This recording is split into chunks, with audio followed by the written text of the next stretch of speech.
Bonjour, je vous présente ici donc je vais parler un petit peu des systèmes d'équations. Les systèmes d'équations.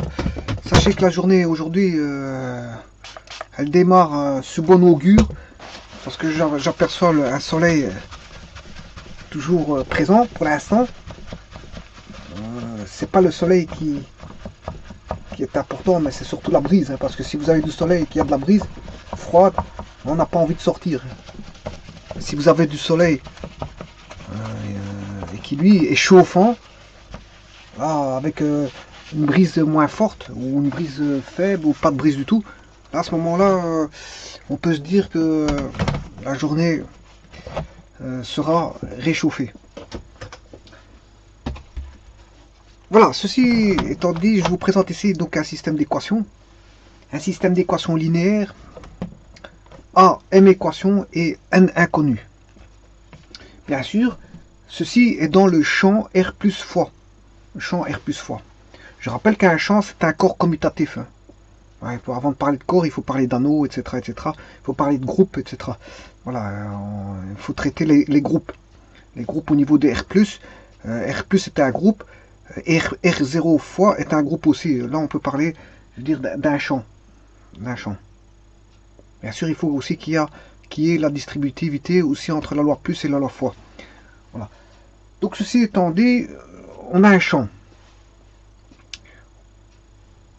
Donc, où on peut aller chercher des éléments qui sont des réels, et on peut appliquer la loi d'addition ou la loi additive et la loi multiplicative ou la loi de multiplication.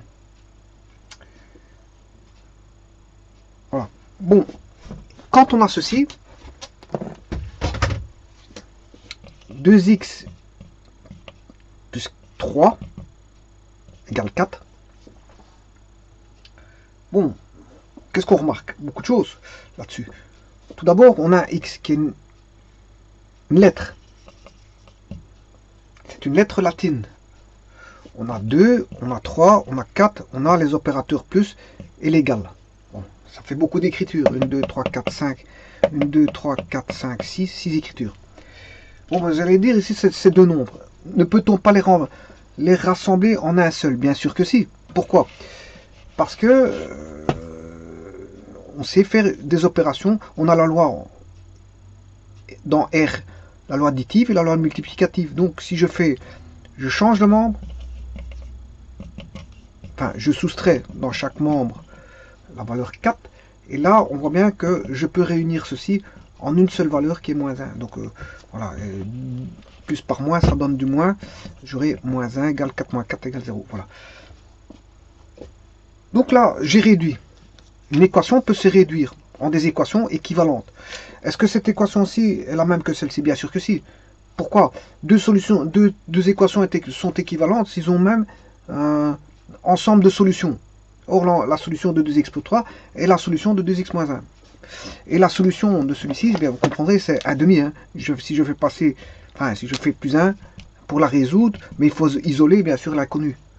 C'est comme une balance, on ne sait pas ce qui se passe dans la balance, le plateau de gauche de la balance, et on sait bien ce qui se passe dans le plateau de droite. Donc quand il y a équilibre des balances, on sait bien comment ce qui est connu va être équilibré avec ce qui est inconnu, mais on connaît l'inconnu est équilibré. Ici c'est pareil, on va équilibrer de la même sorte.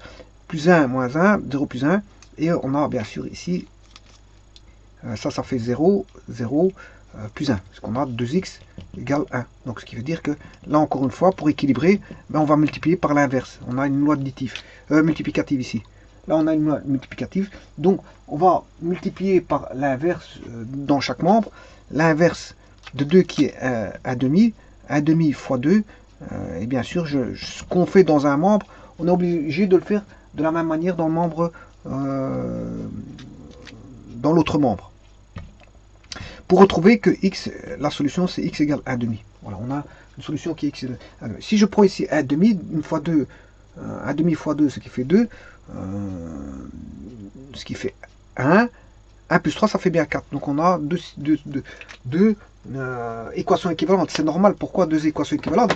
Parce que c'est juste une transformation de l'une par rapport à l'autre. Et je pourrais faire d'innombrables transformations et y trouver, je veux dire, une générescence une génération d'équations toutes équivalentes.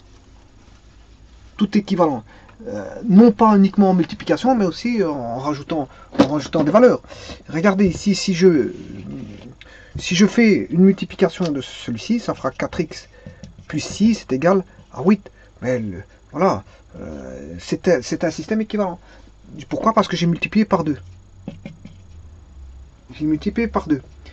Donc ici, j'aurais pu multiplier par 3. Je peux en trouver beaucoup comme ça. Je peux générer autant d'équations que je désire. Autant d'équations que je désire. Voilà. Donc, est-ce que 1 demi est solution de cette équation équivalente? 1 demi fois 4, ça fait 2. 2 plus 6, ça fait 8. Vous voyez que c'est un système équivalent. Donc, je peux te dire que ce sera équivalent pour k appartenant à R, bien sûr, différent de 0. 4x plus 6 égale 8 fois k. Avec k différent de 0, bien sûr. Hein. Parce que si vous mettez 0, vous allez avoir 0 égale 0. Voilà, c'est le k, il faut retirer le k. Bon, donc on a tous des systèmes équivalents en multiplication. Voilà. Mais j'ai tous des systèmes équivalents, enfin j'ai toutes des équations équivalentes, je ne parle pas de système, mais d'équations. J'ai toutes des équations équivalentes, mais par addition, soustraction. Si j'ai plus 3 égale 4, je fais 2x plus 3 plus 5 égale 4 plus 5. Pour autant que je respecte l'addition dans chaque membre, j'aurai 2x plus 8 égale 9. C'est un système équivalent. Enfin, c'est une équation, je m'excuse, je ne suis pas dans les systèmes, je suis dans les équations. À une inconnue. Ça, c'est ce qu'on appelle une équation à une inconnue, l'inconnue étant x. Bon, l'équation peut porter une autre lettre que x, hein. Elle peut porter la lettre y, elle peut porter la lettre, soit une lettre grecque, ou une lettre latine. Par exemple, je pense en lettres latines, je pense, on peut avoir x, y, z, t, u, v, w, peu importe. Voilà. Mais après, vous êtes limité hein, dans l'alphabet. Ou alors, en lettres grecques, j'aurais pu marquer 2 alpha plus 8 égale 9. Bon, voyons voir si c'est un système équivalent. 2 fois 1 demi, c'est qui fait 1. 1 plus 8, ça fait bien 9. Donc, on a bien un système équivalent. Elle répond aux équations qui sont proportionnelles ou, je veux dire, des équations qui sont équivalentes. Bon, soit elles sont proportionnelles ou soit par addition-soustraction, on peut avoir une équation équivalente. Pas forcément en multiplication. Parce que si c'est en multiplication, on sait bien que c'est multiplié par un facteur k. Là, on comprend que c'est une proportion. Une proportion, mais là, voilà. Donc ça, c'est ce qu'on appelle une équation à une inconnue. Bon, il s'avère que on n'a pas toujours une équation à une inconnue. Bon, heureusement qu'on n'a pas que ça, sinon on serait ennuyé dans ce monde des mathématiques avec une équation à une inconnue. Vous comprendrez qu'il existe des systèmes d'équations à plusieurs inconnues. Bon, ici, moi, je me situe dans le champ R plus fois, c'est-à-dire que je prends des nombres réels et il y a des additions, soustractions. Voilà. Alors, si j'écris par exemple 2x plus 3y égale 4, 5x plus 6y égale moins 2, ceci constitue un système d'équations de deux équations, dont la première j'appelle 1 et la seconde 2, deux équations à deux inconnus. Résolvable, comment? De différentes manières. On peut le résoudre de manière imprécise, parce que c'est pas tout à fait précis par la méthode graphique, ou soit par la méthode des combinaisons linéaires, ou, voilà, ou la méthode de substitution, ou encore la méthode de Cramer. Il existe différentes méthodes de résolution des systèmes d'équations. Voilà, à deux inconnus. J'ai bien parlé du système de Cramer. Hein. On peut retrouver les systèmes de Cramer pour des systèmes de deux équations à deux inconnus. Alors, ici, le 2 et 3, c'est ce qu'on appelle des coefficients. C'est les coefficients. Qu'est-ce que les coefficients? Ce sont les valeurs qui se trouvent à côté de l'inconnu. Voilà, des inconnus. Ici, à côté du x, on a 2, c'est le coefficient du x. Le 3, il est à côté du y, c'est le coefficient du y. Là, on a un coefficient pour la deuxième équation, bien sûr, parce qu'elle s'appelle l'équation numéro 1, l'équation numéro 2. Donc, dans la deuxième équation, mais le coefficient du x vaut 5. Et dans la deuxième équation, le coefficient du y vaut 6. Alors, vous allez me dire, qu'est-ce que c'est que le 4 moins 2? Mais ce sont ce qu'on appelle les termes indépendants.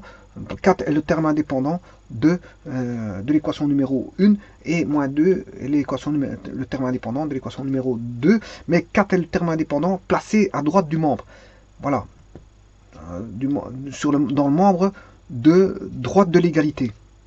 Moins 2 est le terme indépendant placé dans le membre de droite de l'égalité.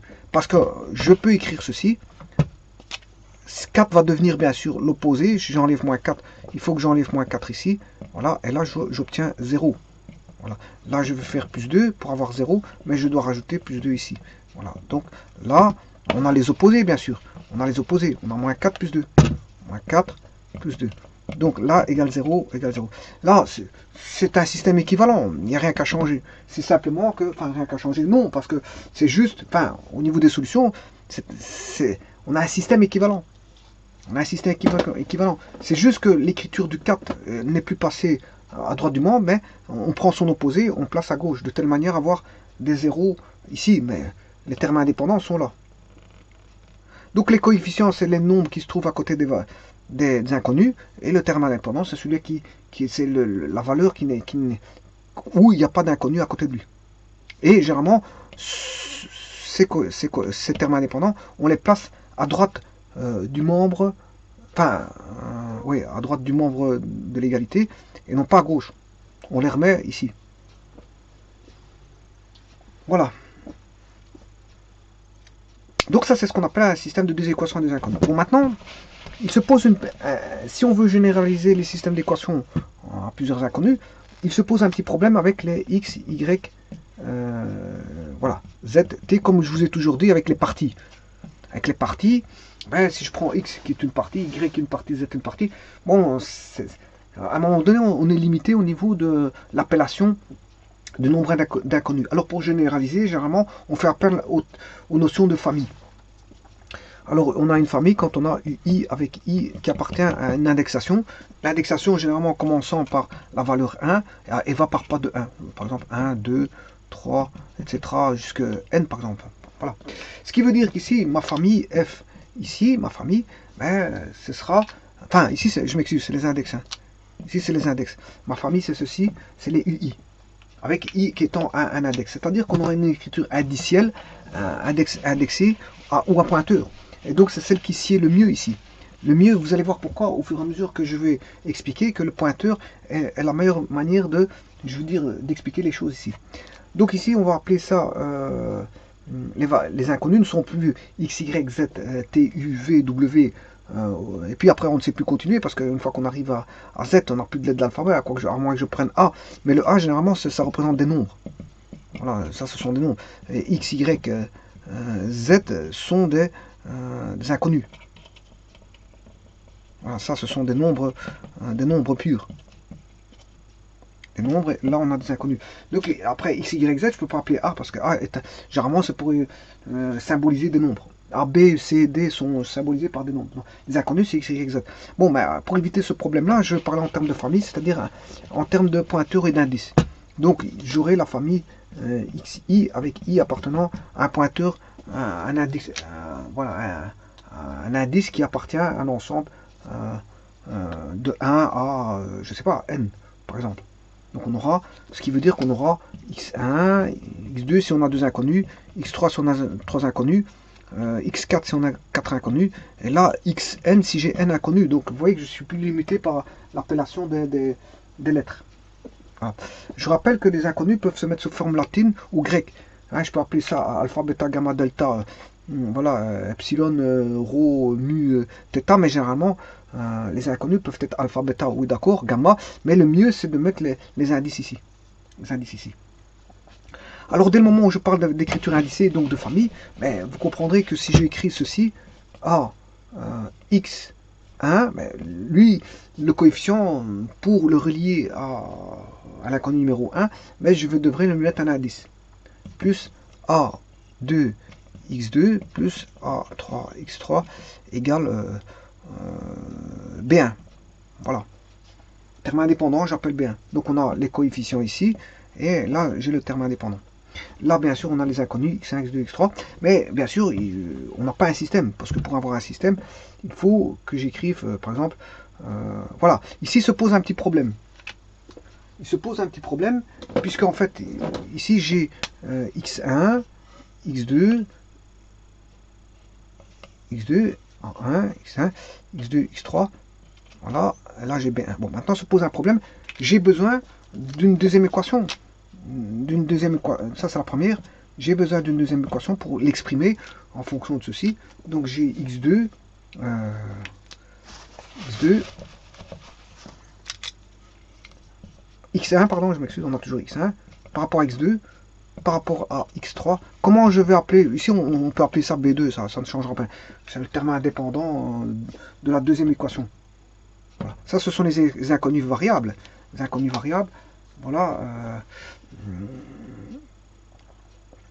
Voilà, donc ici on voit bien que c'est une sommation, c'est une formule de sommation. Donc on entrevoit derrière ça une formule de sommation. Voilà. Mais cette formule de sommation, elle est toute simple. Elle est toute simple. Comment l'écrire? Comment l'écrire? Eh bien, comment écrire cette sommation? Pour tout d'abord, l'indice ici ne va pas, parce que comment j'appelle maintenant je ne peux pas appeler ça 2. Je ne peux pas appeler la ligne 2. Donc, ce que je vais faire, c'est toujours le A1 correspondant X1. C'est toujours au A2 correspondant au X2. C'est toujours le A3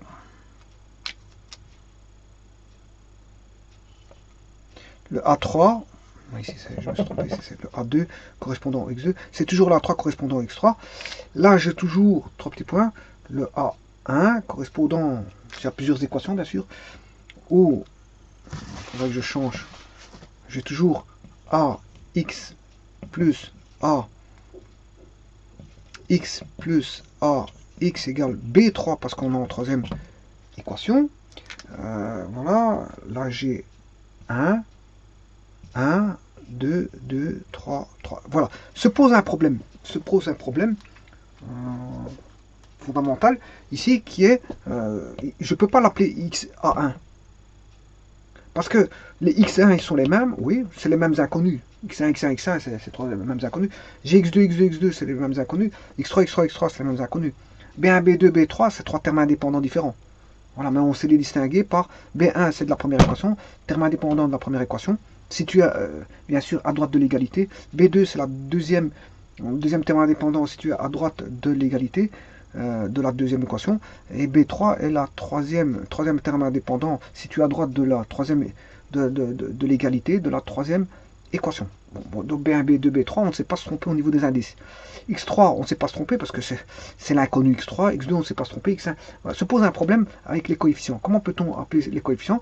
Mais je vais faire intervenir l'indice de ligne de l'équation.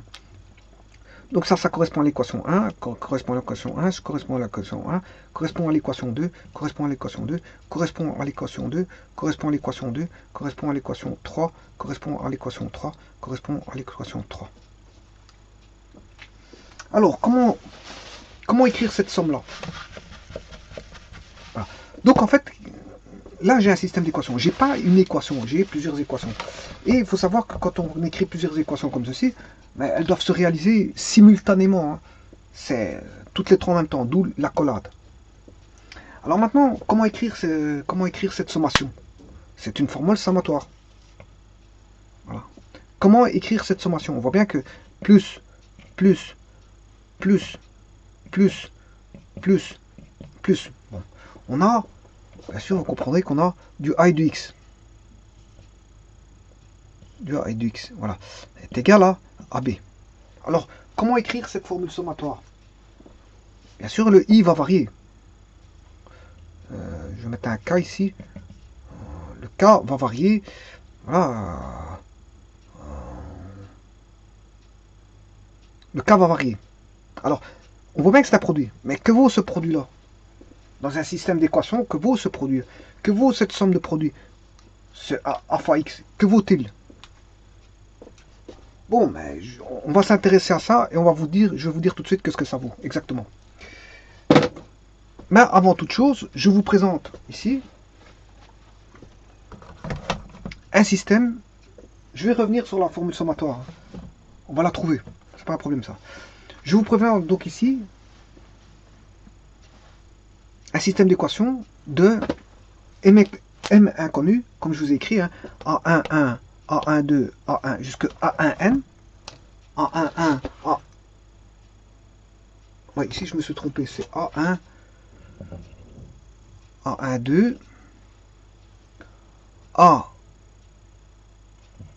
A1, 3. Oui, parce que c'est le 1, il reste ici, le 2, oui. Ça veut dire première ligne, hein, c'est de la première équation. Donc ça, c'est la première équation. Oui, donc ça, c'est la deux. Ouais, j'ai fait un inversement de situation, parce qu'en fait, le 1 correspond à la première équation. Là, c'est pas grave, je peux laisser comme ça. Hein. C'est pas un problème, ça change rien. Ça, c'est la première... j'ai écrit comment? Je ne sais plus comment ce que j'ai écrit, parce qu'il faut que je sois identique partout. 1, 2, 3. Donc ça veut dire que c'est la troisième équation. Troisième équation. Voilà. Il n'y a pas de problème. Je vais prendre ceci. C'est pas un problème, ça. 3. Deuxième équation. Voilà, j'ai écrit que ça, c'était le 1 de la deuxième équation. Bon, on va intervertir tout ça. Je vais intervertir. Je le ferai après. Intervertir.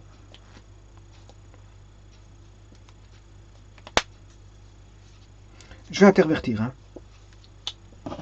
C'est pas un problème.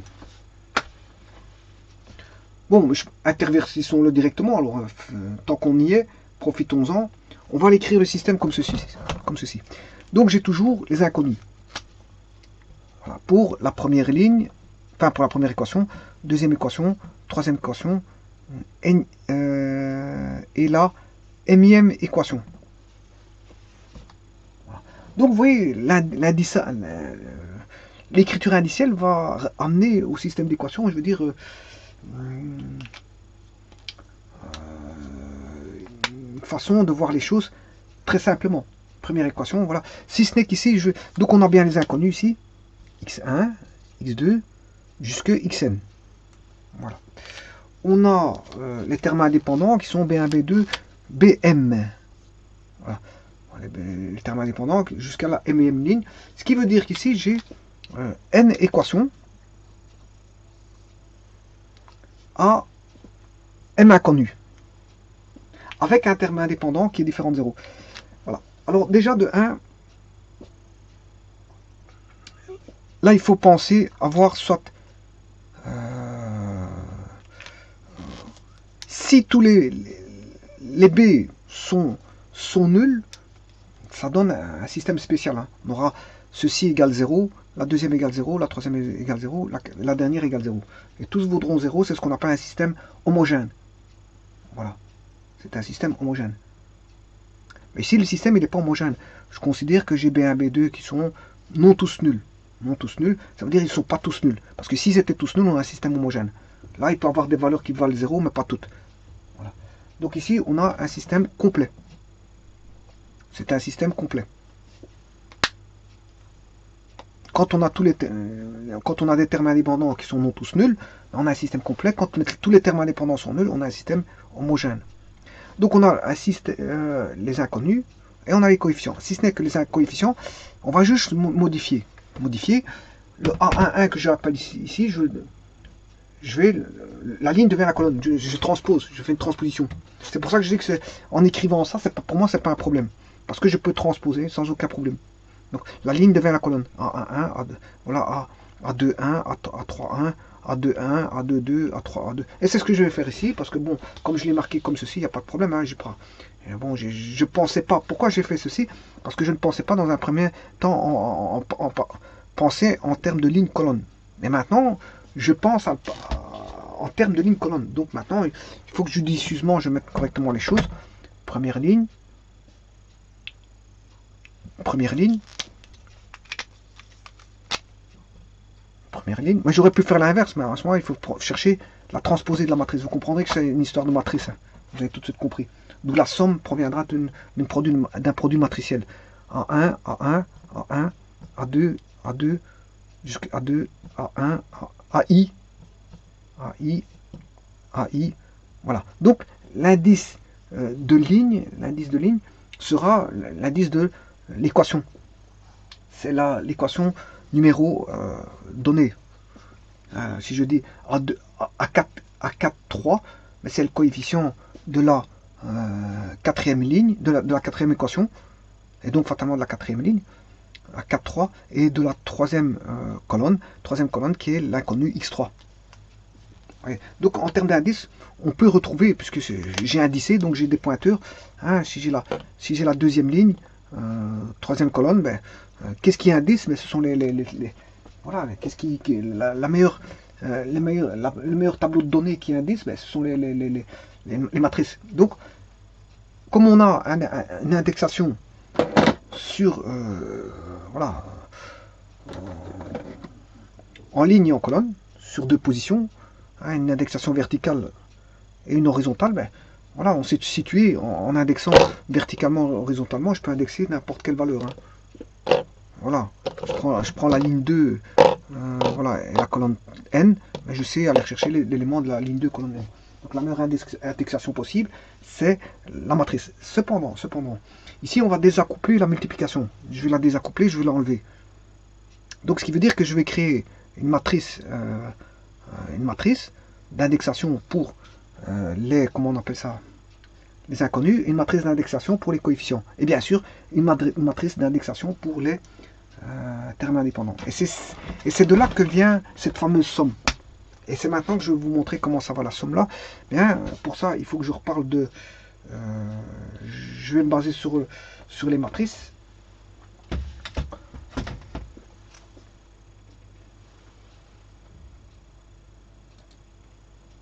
Voilà, et on va regarder ceci. Comment évaluer ceci? Bien, quand vous faites une matrice A fois une matrice B, qui va donner une matrice C, j'ai ma matrice A ici, qui est d'ordre, les éléments sont les A, I, J, voilà, les éléments de B sont les B, J, qui vont donner des, bien sûr, la matrice C, qui sont des C, I, J. Bon, la multiplication matricielle n'est pas commutative, elle est anticommutative, ça marche pour certains, mais pas pour d'autres. Je pense aux idempotents, là on peut avoir la commutativité. Bon, quand les matrices sont idempotentes, on a elles commutent. Bon, mais ici, on ne parle pas forcément d'exception, d'idempotence. Hein. Voilà, donc ici, je prends en général, je prends deux matrices A fois B où on n'a pas forcément des idempotents, donc on n'a pas forcément la commutativité. Donc on a l'anticommutativité, ça marche pas. La commutativité ne marche pas tout le temps pour le produit matriciel. Donc on a l'anticommutativité, c'est-à-dire que A fois B n'est pas égal à B fois A forcément. Voilà. Donc A fois B, il faut respecter. Ça veut dire que je vais multiplier la droite par la matrice de gauche par la matrice de droite. La matrice A par la matrice B. Et faire B fois A n'est pas la même chose. Sauf si les deux matrices sont idempotentes. Enfin, les matrices sont idempotentes entre elles. Voilà, à ce moment-là, on aura, par exemple, je pense à la matrice unité, I fois I. Si j'inverse I et I, ben, ça fait, voilà, ça fait toujours le même résultat. Là, elle commute. Parce que la matrice unité est idempotente. Mais ici, prenons un cas de figure où j'ai une matrice A avec M ligne fois N colonnes. Bon. Et c'est le cas ici. Hein. Bon, ici, je prends une 3. Un exemple, je prends une 3 fois 2. Voilà. Et là, je prends une... bon, pour que ce soit possible, la multiplication n'est possible que si le nombre de colonnes ici est égal au nombre de lignes ici. C'est-à-dire que je dois avoir une 2, je prends une 4. 2, 4. Je prends une 2, 4. Donc, est-ce que je peux multiplier? Ben oui, 2... Le nombre de colonnes de la matrice de gauche est égal au nombre de lignes de la matrice de droite. Donc je peux multiplier. Et vous allez voir pourquoi on peut quand on a ceci. Vous allez voir, c'est pour pas créer de jalousie entre les deux. Les pointeurs doivent être parcourus, je veux dire, d'une manière où on doit en parcourir autant de sommes sur la colonne ici, qui doit être autant de sommes sur la ligne, sur le nombre de, par rapport au nombre de lignes de B. Vous allez voir tout de suite, vous allez tout de suite comprendre. Voilà. Bon, tout ce qu'il y a, c'est que le résultat sera une 3 fois 4. 3 fois 4. Donc les CIJ seront une 3 fois 4. Donc là, on va prendre une 3 fois 2. Je prends une 3 fois 3 lignes de colonne. Et là, je prends une BJ qui est une... j'ai dit, je sais plus ce que j'ai dit. 3 fois 2, je prends une 3 fois 2 ici. Et là, j'ai pris une 2 fois 4. 2 lignes, 4 colonnes. Voilà. Et on va passer les résultats. CIJ. Alors, vous comprendrez que c'est une histoire de pointeur. Je vais commencer avec la première ligne et je fais la somme de produits avec les éléments de la première colonne. Et que je vais passer à l'intersection qui est en C, comme je fais la première ligne, et la première colonne c'est C11. Ensuite, je vais faire la première ligne et la deuxième colonne. L'intersection se trouve en première ligne, deuxième colonne. Ensuite, je vais faire la première ligne, troisième colonne pour me retrouver en C13. Puis je prends la deuxième ligne, première colonne, je vais me retrouver en deuxième ligne, première colonne, et ainsi de suite. Le résultat de la que va se passer ici, ben, c'est l'intersection entre la C22, C, vous avez compris, C23, C31, C32, C33. Voilà. Ça, c'est la première chose. Donc, vous voyez que c'est une histoire de pointeur. Bon, mais le pointeur ici, on va faire l'élément ici, que je vais appeler A11, avec l'élément, pour avoir le C11, je dois, en fait, je peux déjà écrire ceci. Ce que je veux dire par là, c'est que, je ne sais pas si on voit ici, ouais, ou alors, ce que je veux écrire, c'est que, je vais le mettre à côté, hein. Je veux dire tout simplement que j'ai bien une somme. Ça va être une somme. Parce qu'on va calculer, c'est le produit de somme. Je vais faire celui-là fois l'élément qui est ici, plus, toujours dans l'indexation, qu'est-ce qui va bouger? Ben, le second ici, fois celui-là. Donc on a, une fois qu'on a fait la première colonne, on additionne le tout, on additionne le produit de lui par lui, voilà, plus lui par lui, pour avoir le résultat ici. Bon, après, pour le suivant, ben, on va multiplier lui par l'élément là, plus lui par l'élément là. Et puis pour avoir cet élément là, on va faire l'élément là fois l'élément là, plus l'élément là fois l'élément là. Bon. Et ça, on va aller jusque combien? Ben, tout d'abord, qu'est-ce qu'on peut constater? L'intersection ici, elle est donnée par un pointeur. Donc ce qui veut dire que quand on aura somme les CIJ, comment calculer les CIJ? Oui, ici on voit déjà plus. Je vais remettre le cas, ceci par après. Hein. Voilà. Les CIJ, comment je vais les calculer? Ben, c'est une somme. De quoi? Ben, le K va commencer à 1. On commencera en première ligne, première, deuxième. On va multiplier les A avec les B. Derrière, hein. C'est pas le B là, ça n'a rien à voir. C'est le B ici. Là c'est les BIJ, là les AIJ. Alors, les A, pour retrouver l'intersection, c'est un élément de ligne avec un élément de colonne. Et ici, qu'est-ce qui va se passer? C'est un K variable. Un K variable jusque combien? Jusqu'à une valeur P. Et que vaut cette valeur P? On va le voir tout de suite. C'est un K variable. Quand je prends une ligne colonne, bon, quand je prends la ligne 1, colonne 1, mais je vais me retrouver en C11. Ouais, mais ici, l'indice, il va varier de colonne, va varier de 1 à 2. L'indice de ligne va varier de 1 à 2. Pour faire la somme, on va faire celui-ci, plus celui-là et celui-là. L'indice va varier, et on a le même indice. Parce qu'on a le même, pour pouvoir multiplier, il faut que le même, on doit avoir le même nombre de colonnes pour la A, qui doit être identique au nombre de lignes de B. Donc fatalement, ils s'arrêteront, on fera lui et lui, lui et lui, donc deux fois. Si je prends le suivant, ben on va faire lui, l'élément A, A1, A2, 1, fois l'élément B, 1, première ligne, deuxième colonne, plus, vous voyez, le pointeur il est ici, j'ai un second pointeur, c'est ça que je veux dire. Maintenant je suis en deuxième ligne, deuxième colonne, voilà, le résultat sera C22. Voilà, mais j'ai un second pointeur qui fait qu'il parcourt 1, 2, 1, 2 à chaque fois. Donc regardez bien le pointeur. Je suis ici, le résultat sera là. Mais il y a un second pointeur qui va faire ceci. Je dirais même qu'il y a un quatrième pointeur ici, qui va faire ceci. Donc il va multiplier ces deux-ci, et puis, hop, il va multiplier ces deux-là. Bon. Ensuite, on recule le pointeur ici. Il va me donner le résultat en C de 2. Mais on aura le pointeur correspondant à la ligne ici, qui est celui-là, et celui-là, donc l'élément là et celui-là, avec l'élément là et là. Voilà, et on additionne tout ça pour avoir celui-ci. Ce qui veut dire qu'il y a un second pointeur qui est K, qui va varier de 1 à au nombre ici 1, 2, 1, 2 qui est le nombre 2 qu'on a ici, c'est-à-dire le nombre de colonnes de B, de A, mais le nombre de lignes de A, de B, nombre de colonnes de A, mais le nombre de lignes de B.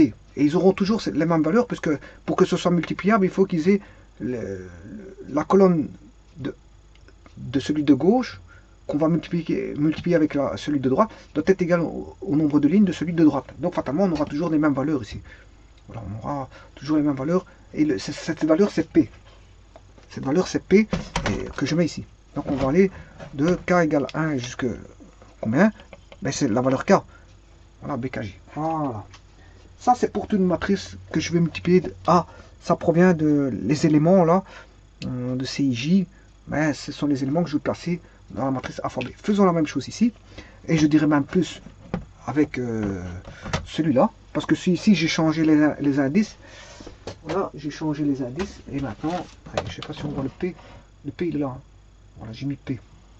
Donc, le P qui est le nombre de colonnes de A. Et donc, fatalement, le nombre de lignes de B. Parce que pour pouvoir multiplier A par B, il faut que le nombre de colonnes de A soit égal au nombre de lignes de B. Sinon, on ne sait pas multiplier. Voilà, donc là, le pointeur P, il sera bon aussi bien valable pour A que pour B. En colonne pour B et en ligne pour A.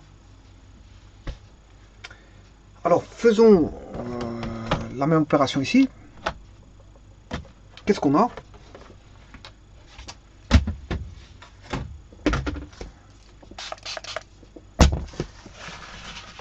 Ceci, qu'est-ce que c'est?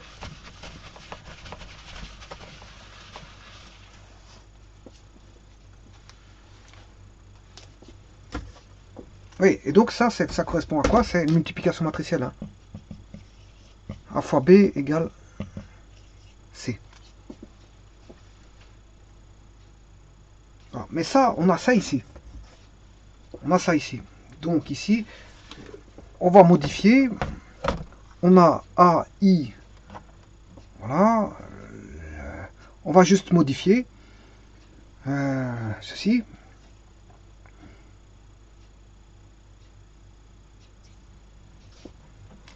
Alors, qu'est-ce que c'est que... Le A ici, c'est A. Ça reste A.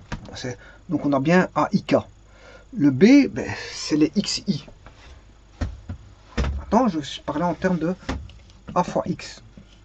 Parce qu'ici, j'ai des XI que je vais mettre dans une matrice X. Hein. Voilà. Voilà. Donc, je vais évaluer le produit A fois X, qui doit être égal, bien sûr, à une matrice B. La matrice B, c'est la matrice des termes indépendants. Le résultat sera les termes indépendants. Les résultats seront les termes indépendants. Alors, on va adapter non plus à ceci, mais à ceci. Donc, il faut que je change la formule. J'ai plus, ça c'est adapté à ceci. Maintenant, je vais l'adapter à ceci. Bon. Alors, pour ça, il faut que je change le X ici. Ce sont mes X. Voilà.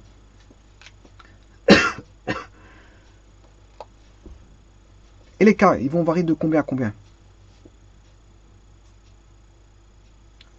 Et alors, ici, quand je vais multiplier, ça va me donner les BI. Hein. Ça doit être égal au B. Enfin, ça doit être égal Oui, au BI. Ça doit être égal au BI. Donc je réadapte. Ici, je dois avoir mes BIJ. Voilà. Alors, il ne nous reste plus que ceci. Le P, il vaut combien? Si je mets ceci.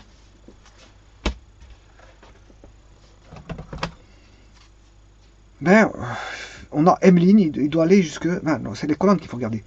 On a N colonnes, il doit aller jusque N.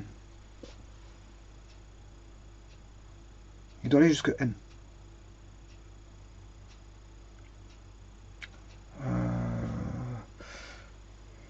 Oui. Voyons voir bien. Regardons bien parce qu'il ne faut pas se tromper là-dessus.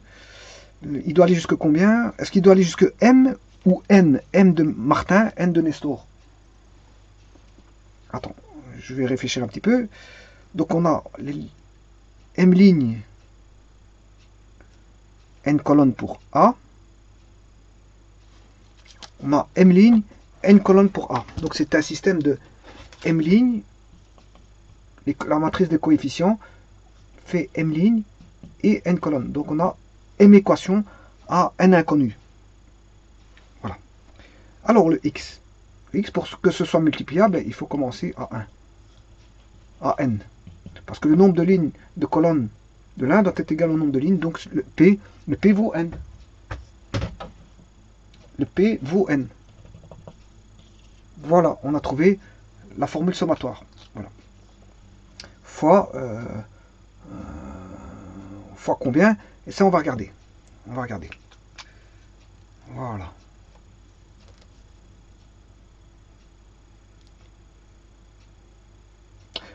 Est-ce qu'on s'est trouvé combien vaut la matrice ici? Oui, parce que la matrice des termes indépendants, elle vaut combien? On la connaît. C'est une matrice qui va aller de 1 à n. C'est une matrice ligne. Hein, c'est une matrice ligne, hein, mais d'une seule colonne. Donc on a B. B est une matrice de M ligne et N colonnes. Donc je peux trouver ceci. Comme le résultat ici, le résultat provient de ces deux-là, mais on sait bien que celui-ci fait 1. Donc on a une matrice N fois 1. Voilà. Donc ça on peut effacer. Et on a l'écriture ici. Ceci n'est autre que l'écriture que l'on a là. Là. Somme de AIK, XKJ, XKJ. Voilà, là on a comment représenter un système d'équations. Comment mettre un système d'équations sous forme de combinaison linéaire. Ça, c'est ce qu'on appelle des combinaisons linéaires. Hein. Voilà. Sous forme de combinaison linéaire. Comment mettre l'équation sous forme sommatoire d'équation. Comment mettre sous forme de somme, sous forme de formule sommatoire, voilà, on va dire ça comme ça. Comment mettre sous forme de formule sommatoire un système d'équations de M équations à N inconnu. Voilà, on le fait grâce à ça. Voilà. Bon, maintenant, les BIJ vont varier de combien à combien, les BIJ? Ben, les BIJ, vous comprendrez qu'ils vont de M à 1. Donc, le BIJ, on sait bien combien il vaut, parce qu'il vaut M1. BIJ, on sait bien combien il vaut. Hein. Il n'y a pas photo, hein. Je veux dire, on sait ça. Hein. Donc, je sais tous les déterminer. Voilà. Donc, ça, c'est un système d'équation, en fait. C'est un système d'équation. Voilà. Donc, on va tout mettre, si vous avez compris, on va tout mettre sous forme matricielle. Bon. Mais, je vous ai dit que on était dans R plus fois. Mais si je dois mettre dans les... si je dois mettre...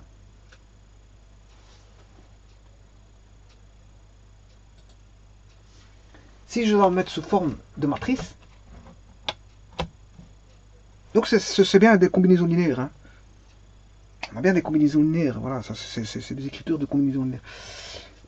Voilà, donc si on est dans R plus fois, on a changé complètement On n'est plus dans R plus fois, on est dans les espaces vectoriels. On est dans les espaces vectoriels. On est dans les espaces vectoriels. Voilà. Pourquoi on est dans les espaces vectoriels? Parce que on va écrire sous forme matricielle et que les matrices sont des espaces vectoriels. Ici, la dimension de A est m fois n, la dimension de x est n fois 1, et la dimension de B est m fois 1. Donc on est en plein dans les espaces vectoriels. Voilà, on est en plein dans les espaces vectoriels.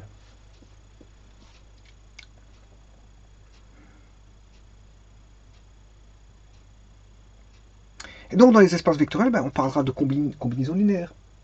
Voilà, donc voilà, on aura à traiter des combinaisons linéaires dans les, comment on appelle ça, les systèmes d'équations. Donc ceci est un système d'équations pour autant qu'on, bien sûr, on se limite à I va aller jusque M. Voilà, et J vaudra 1.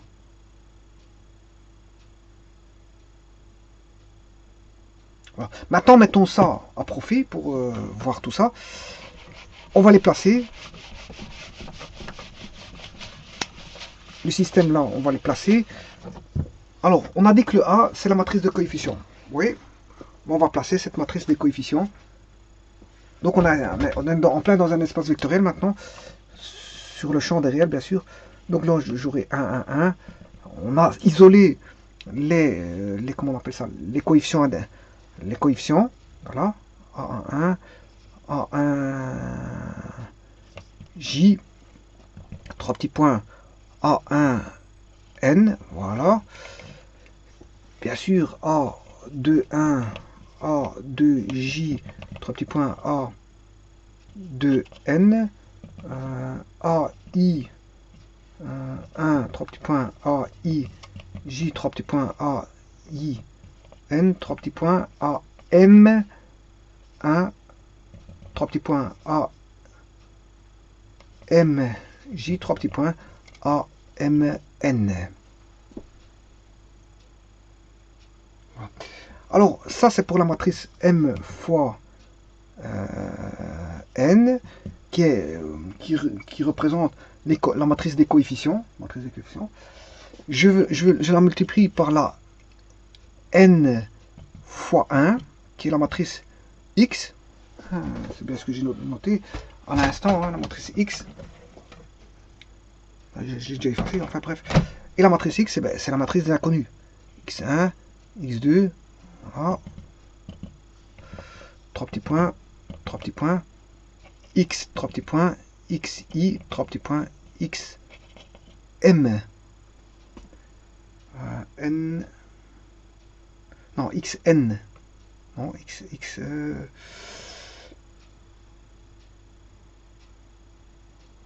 Vous voyez, ici on a le nombre de colonnes de celui-ci. Nombre de colonnes. Il y en a N. Donc je peux avoir X N. N inconnu. Voilà. Et ceci me donne une matrice qui est la matrice des termes indépendants, qui est B1, B2, 3 petits points, qui est là une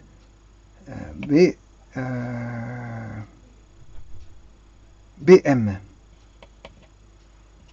Voilà. Et qui est une M fois 1. M fois 1, N fois 1. Voilà, ça c'est. Et là, ça c'est la matrice A, matrice B, et matrice A, matrice X, matrice B. Donc ici on est en plein dans les espaces vectoriels. Hein. Parce que d'une écriture avec accolade, ça veut dire que j'ai un ensemble qui va être réalisé simultanément, un ensemble d'équations qui va être réalisé simultanément. Donc je mets l'accolade, tout se passe simultanément. Bien sûr, dans R, c'est un système d'équations linéaire parce que c'est du premier degré. Hein. Tout est du premier. Tous les x sont du premier degré. C'est un système d'équations linéaire du premier degré. Dans R, bien sûr, où on a la loi plus et la loi fois, je vous rappelle que R est un champ, c'est-à-dire un groupe commutatif. Et pour être un corps commutatif, je m'excuse, est un champ, donc un corps commutatif. Et pour être un corps commutatif, il faut que R plus soit un groupe et que R0 fois soit un groupe aussi. Il faut qu'on ait la totale des deux côtés, pour la loi plus et la loi fois. Donc voilà. Donc, et là, on peut calculer ce qu'on veut. On a le neutre, le symétrique, tout ce qu'on veut. On peut faire tout ce qu'on veut avec l'algèbre. L'algèbre, on peut faire tout ce qu'on veut. Voilà. Mais en plus de ça, là, on passe d'un système d'écriture qui est, je veux dire, d'un produit sommatoire. Et là, ça, voilà, un produit sommatoire. Là, on pense plutôt, je veux dire, comme il y a deux éléments distincts, un coefficient et ici une inconnue, on pense aux combinaisons linéaires. Et puis on pense à quoi? Qui dit combinaison linéaire dit espace vectoriel. Donc on pense espace vectoriel. Et donc, fatalement, comme on pense espace vectoriel, ben, on va ramener ça à des espaces vectoriels qui sont, on va appeler justement à l'outil des matrices, qui eux sont un espace vectoriel. Voilà, sur le champ, par exemple, si je prends celui-ci, ben, c'est un espace. La matrice A est une matrice appartenant au champ KMN. Donc, si je prends le A ici, bon, on a le A, je ne sais pas si on voit. Oui, A fois X, voilà, est égal à AB. Mais A est un espace vectoriel appartenant à KM fois N. Voilà. Ou on dira tout simplement que A est de genre, parce que c'est des matrices rectangulaires,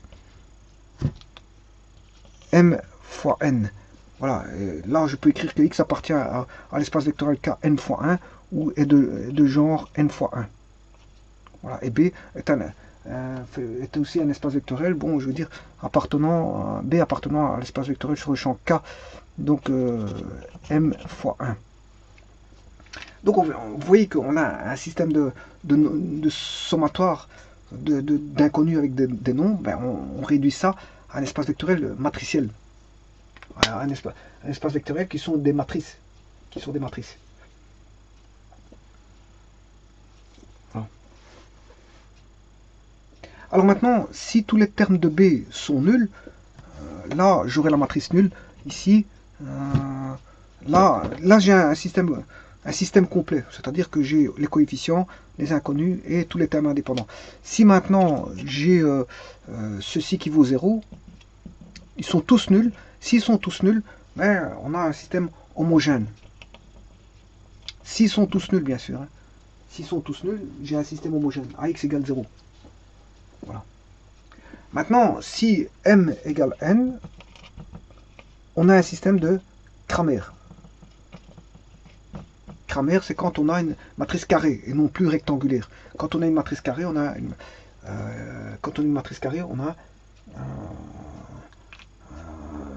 un ordre n. Voilà, quand m égale n, on a une matrice qui est d'ordre n pour les coefficients. Voilà, et on aura, ça veut dire qu'on a autant d'équations que d'inconnus. On a m équations à un inconnu, on aura 3 équations à 3 inconnus, 4 équations à 4 inconnus, 5 équations à 5 inconnus, 2 équations à 2 inconnus. Ça commence à partir de 2. 2 équations à 2 inconnus, c'est Cramer. 3 équations à 3 inconnus, Cramer.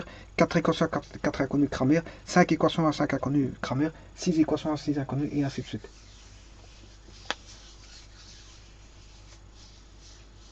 Bon, la dernière chose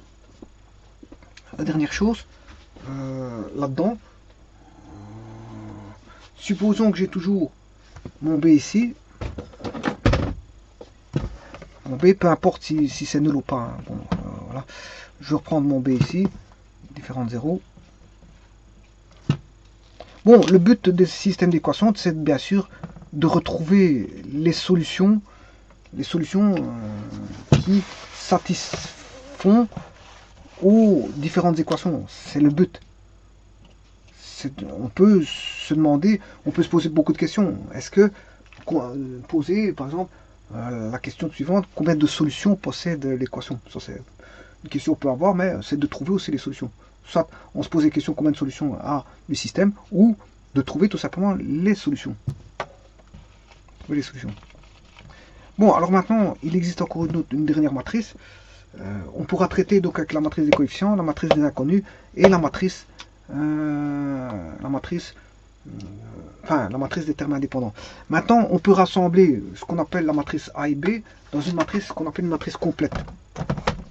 Donc à ce moment-là, la matrice complète sera celle-ci, c'est la matrice c'est la matrice A augmentée d'une colonne. C'est-à-dire que j'aurai A11 jusqu'à AN1. Voilà, A1N, je m'excuse. AM1, je reprends celle-ci. Hein. C'est la matrice A augmentée. AM1, AM1, 3 petits points. AMN, voilà, et on l'augmente. On l'augmente de quoi? Ben, vous aurez compris que c'est B1 jusque BM. Et ça, c'est ce qu'on appelle la matrice complète. C'est ce qu'on appelle la matrice complète. Voilà. Bien sûr, qui est une M' et combien de colonnes, comme elle a été augmentée. On en avait N au départ. Ben ici, comme on a rajouté celle-ci, une en plus, ben c'est N plus 1. C'est une matrice, voilà, M fois M plus 1. Et ça, c'est ce qu'on appelle la matrice complète.